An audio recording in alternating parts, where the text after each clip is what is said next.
Genesis, Kabanata 44. Inutusan ni Jose ang kanyang katiwala. Punuin mo ng trigo ang kanilang mga sako, at bago mo isara, ay ilagay mo ang salaping ibinayad nila. At sa sako ng pinakabunso, ilagay mo pa ang aking kopang pilak. Ginawa naman ng katiwala ang iniutos sa kanya.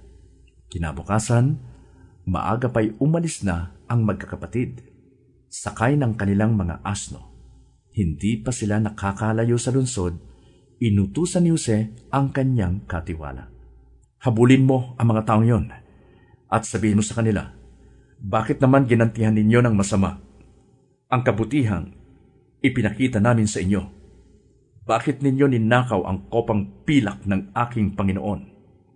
Iyon ang iniinuman ng aking Panginoon, at ginagamit din niya yon sa panghuhula. Napakalaking kasalanan ang ginawa ninyong ito. Inabutan sila ng katiwala, at gayon nga ang sinabi sa kanila. Sunan sila, ano pong ibig ninyong sabihin? Bakit kayo nagsalita ng ganyan? Ni sa isip ay hindi namin magagawa yan. Nakita naman ninyo, nakarating na kami sa Kanaan. Gayon may ibinalik pa rin namin sa inyo ang salaping nakita namin sa loob ng aming sako. Bakit kami magnanakaw ng pilak o ginto sa tahanan ng inyong Panginoon?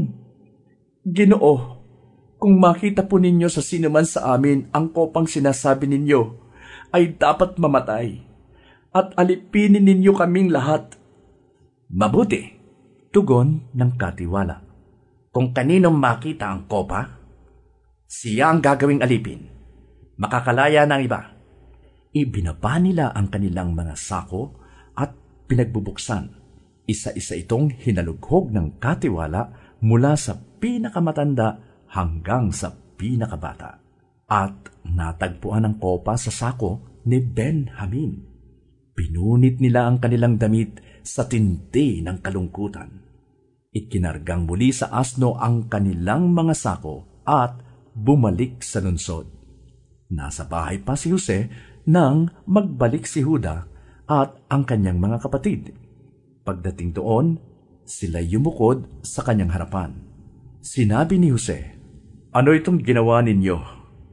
Hindi ba ninyo alam na marunong akong manghula? Wala kayong maitatago sa akin. Wala na po kaming masasabi, sagot ni Juda.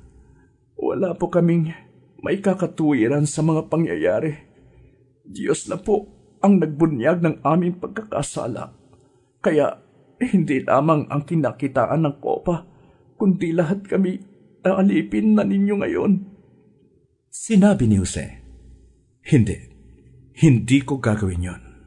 Kung kanino nakita ang kopa, siyang gagawin kong alipin. Ang iba ay makakauwi na sa inyong ama.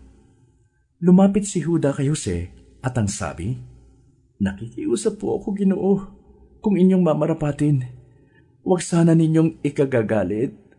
Ang turing ko sa inyo ay para na kayong faraon.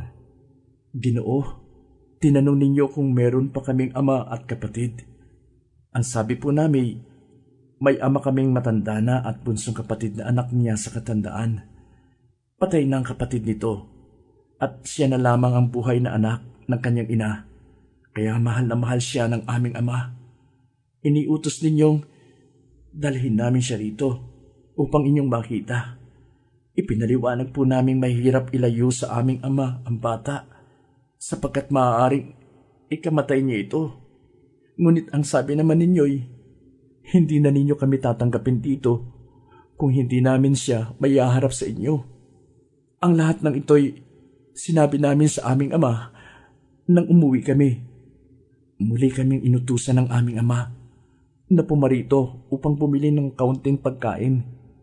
Ipinaalala namin sa kanya na hindi ninyo kami tatanggapin kung hindi kasama ang bunso naming kapatid. Sinabi po niya sa amin, alam naman ninyong dalawa lamang ang anak ng kanilang ina. Wala nang isa. Maaaring siya'y niluray ng mabangis na hayop.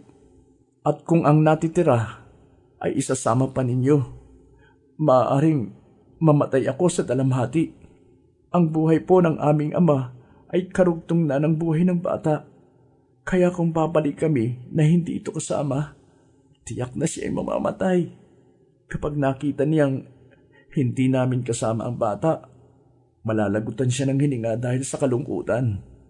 Ang isa pa'y itinaya ko ang aking buhay para sa bata. Sinabi ko po na kung siya ay hindi ko maibabalik, ako ang buntunan niya ng sisi.